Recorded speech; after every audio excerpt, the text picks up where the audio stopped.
Bien-aimés, aimons-nous les uns les autres, puisque l'amour vient de Dieu. Celui qui aime est né de Dieu et connaît Dieu.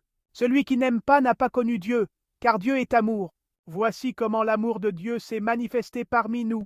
Dieu a envoyé son Fils unique dans le monde pour que nous vivions par lui. Voici en quoi consiste l'amour. Ce n'est pas nous qui avons aimé Dieu, mais c'est lui qui nous a aimés. Et il a envoyé son Fils en sacrifice de pardon pour nos péchés.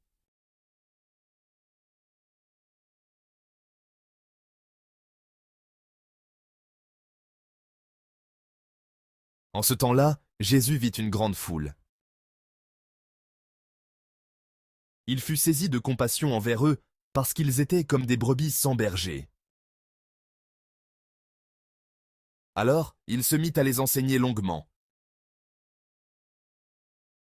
Déjà l'heure était avancée. S'étant approché de lui, ses disciples disaient « L'endroit est désert, et déjà l'heure est tardive.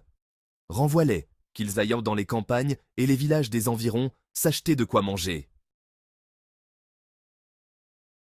Il leur répondit « Donnez-leur vous-mêmes à manger. » Ils répliquent « Irons-nous dépenser le salaire de 200 journées pour acheter des pains et leur donner à manger ?» Jésus leur demande « Combien de pains avez-vous? Allez voir. » S'étant informés, ils lui disent « 5 et 2 poissons. »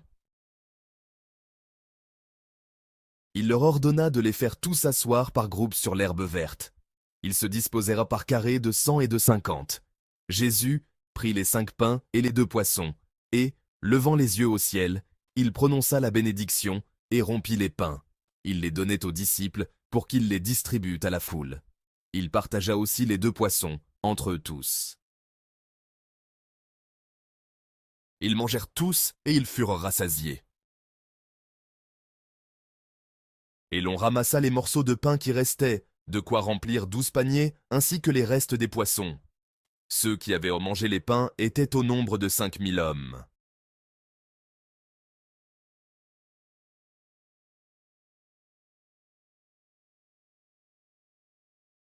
Qui condamnera? Le Christ Jésus est celui qui est mort.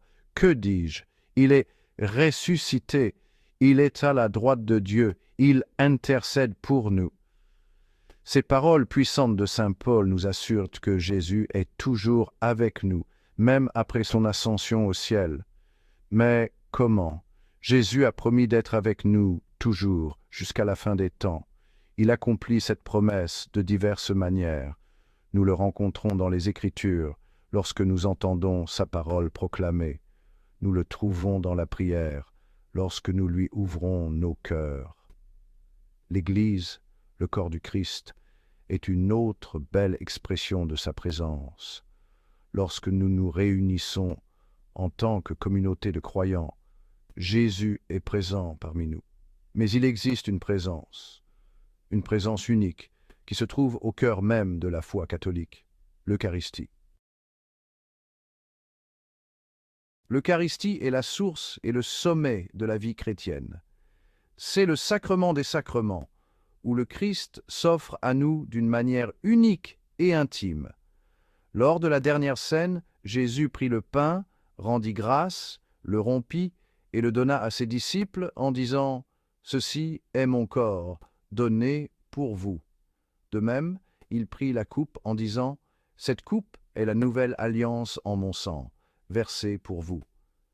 Par ses paroles et ses actions, Jésus a institué l'Eucharistie. Il a transformé le pain et le vin en son propre corps et en son propre sang. Cette transformation est ce que nous appelons la transsubstantiation.